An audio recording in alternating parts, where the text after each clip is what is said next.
শহীদ উসমান হাদির খুনি লাইভে এসে কি বলে আপনারা সবাই একটু শুনে যান। জি, আমি ফয়সাল করিম মাসুদ।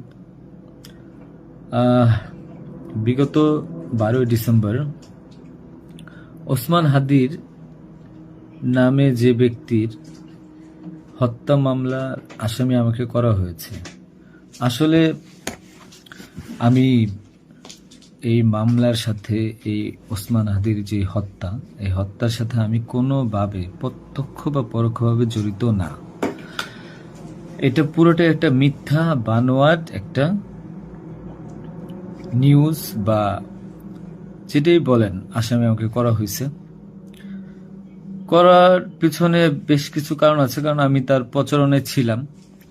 আমি তার অফিস বলেন, আড্ডাখানা বলেন, যেটাই বলেন, আমি সেখানে ছিলাম। সেখানে থাকার পিছনে মূল কারণটা হলো, আপনারা জানেন যে আমি অ্যাপেল সফট আইটি নামে একটা প্রতিষ্ঠানের মালিক। বিগত 10-12 বছর ধরে এই প্রতিষ্ঠান আমি চালাচ্ছি। এই প্রতিষ্ঠান থেকে আমি প্রায় 20-30 কোটি টাকার কাজ করেছি, উইদাউট তদবির, সুপারিশ ছাড়াই। কারণ আমি ব্যাটল অফ 71-এর প্রতিষ্ঠাতা। ব্যাটল অফ 71-এর মতো একটি গেম বানিয়ে আমি বাংলাদেশে জাতীয় পুরস্কারও পেয়েছি।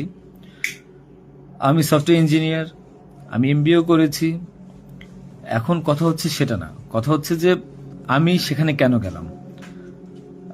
সরকার পতনের পর আমার ব্যবসা প্রতিষ্ঠানে অনেক লস হয়, যেখানে আমি ঋণগ্রস্ত হয়ে যাই। তো আমি কিছু কাজ, নতুন কাজ, আইটির কাজ জমা দিয়েছি। তো আমি তাদেরকে জমা দেওয়ার পর আমি দেখলাম যে তদবির সুপারিশ এখন দরকার হবে, কারণ যেহেতু আমার ব্যক্তিগত প্রোফাইলে এখন কোনো কাজ হচ্ছে না। তো আমি ওসমান হাদির ওখানে যাই, তার সাথে কথা বলি। বলার পর সে আমাকে আশ্বস্ত করে বলে যে সে আমাকে কাজ পাইয়ে দিবে। এই বাবদ সে 5 লাখ টাকাও চায়। আমি 5 লাখ টাকা দিই তাকে।